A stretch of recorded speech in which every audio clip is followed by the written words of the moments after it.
Hello guys, स्वागत है आपका हमारे एक और वीडियो में। रुको रुको, पहले इस नदी को मैं पार कर लेता हूँ। तो अभी मैं जा रहा हूँ अपने बागान। वीडियो में अंत तक बने रहे। इस ब्लॉग में मैं आपको अपने पापा का फार्म हाउस घुमाने ले जा रहा हूँ। तो चलिए चलते हैं। और ये जो आपको यहाँ पर खाली खाली सा खेत दिख रहा है, पहले यहाँ पर खेती होता था, धान लगता था। लेकिन आपको पता ही होगा आज के समय खेती कौन ही उतना करना पसंद करता है। चलिए, अब हमारा बागान ज़्यादा दूर नहीं है, अब आने ही वाला है। और ये सामने जो आपको गेट दिख रहा है बांस का, ये है हमारे बागान का एंट्रेंस। और इसे भी हमारे पापा ने ही बनाया है कड़ी मेहनत से। चलिए, अब हम अपने बागान में आ चुके हैं और अब आपको दिखाते हैं हमारे बागान में क्या क्या लगा हुआ है। सबसे पहले तो ये एक जंगली फूल है, लेकिन मुझे देखने में ये बहुत ही खूबसूरत लगता है। और ये देखिए, मैंने 2 दिन पहले यहाँ पर एक सिंदूर का पौधा लगाया था, क्योंकि आजकल जो सिंदूर है वो बहुत मिलावटी तरीके से बनाया जाता है। सिंदूर का पौधा लगा दिया हूँ, भविष्य में शायद कभी काम आ जाए। और अगेन ये सिंदूर का पौधा यहाँ पर। तो अभी आपने मेरा तो देख लिया कि मैंने क्या लगाया है, और चलिए अब आपको दिखाते हैं कि मेरे पिताजी ने क्या क्या यहाँ पर लगाया है। तो चलिए शुरू से शुरू करते हैं। ये है सबसे पहले प्याज का पौधा, और उसके आगे थोड़ा धनिया लगा हुआ है। यहाँ पता नहीं, ऐसे ही खाली मिट्टी है। ये है लहसुन का पौधा, और इसके आगे जो आप ये देख रहे हैं ये है पालक। उसके आगे है ये धनिया पत्ता। उसके आगे ये शायद मेथी साग का है। और ये जो आपको दिख रहा है पीला पीला सरसों। इधर आकर देखें तो आपको राइट साइड में दिखेगा टमाटर का पौधा। और ये क्या है, बोकलस, बाकला भी इसे कहते हैं, तो बाकला। और अगेन टमाटर, और अगेन बाकला का पौधा। और यहाँ पर जो है क्या चना लगा हुआ है।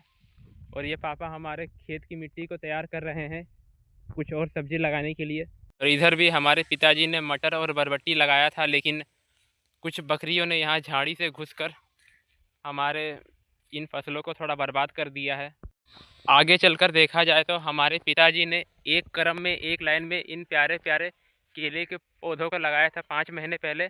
और ये देखिए 5 महीने बाद हमारा केला का पौधा कितना बड़ा हो गया है। और हमारे छोटे मौसा जी को भी धन्यवाद, उन्होंने ही हमें छठ पूजा के दिन पर ये गन्ना दिया था। तो देखिए मेरे पापा ने भी इसे यहाँ लगा दिया है। और ये हमारे बागान का दूसरा प्रवेश द्वार है। ये है हमारे भगवान शिव का एक छोटा सा मंदिर। बोलो भोले बाबा की जय। और ये जो घर आपको मेरे पीछे दिख रहा है ये है हमारे बागान का 1 स्टार होटल। 1 स्टार क्यों, चलिए बताते हैं। क्योंकि इसमें कुछ ज़्यादा सुविधा नहीं है। यहाँ पर बस एक बैठने के लिए चेयर है, उसके अंदर एक चौकी है जहाँ पर आप सोकर आराम कर सकते हो। और ये जो घर है आपको ये गर्मी से बचाएगी, ठंड से बचाएगी, और बारिश से बचाएगी। और अगर आपको इन जंगलों में कहीं पर आपको सांप दिख जाता है तो इसके अंदर मिट्टी कोड़ने वाला गईठा भी रखा हुआ है, वो भी आपको बचाएगा सांप से।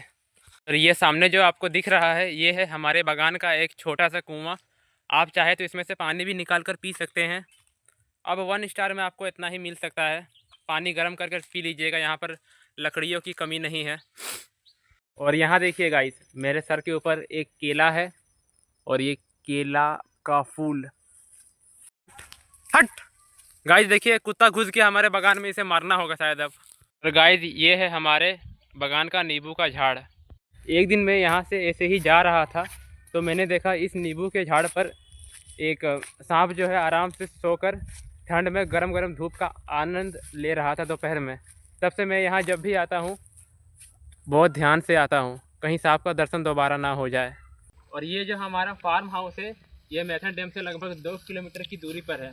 और मुझे अपने कॉलेज वाले दोस्तों को देखकर बहुत बुरा लगता है। वे बेचारे भी अपने घर द्वार को छोड़कर कॉलेज के हॉस्टल या फिर नेरो मोड में रूम रहने पर मजबूर होंगे, और वे कर भी क्या ही सकते हैं।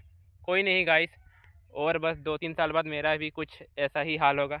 जब मैं भी कहीं जॉब करने जाऊंगा तो इस प्यारे से अपने खेत बागान, झारखंड, मैथन सबको बहुत मिस करूंगा, लेकिन याद तो हमेशा आती ही रहेगी। तो यहीं पर हमारा जो व्लॉग है बागान का वो ख़त्म होता है, और अभी मैं जा रहा हूँ यहाँ पर बैठकर आराम करने। फिर किसी दिन एक और नए व्लॉग के साथ मिलेंगे आपसे, तब तक के लिए धन्यवाद।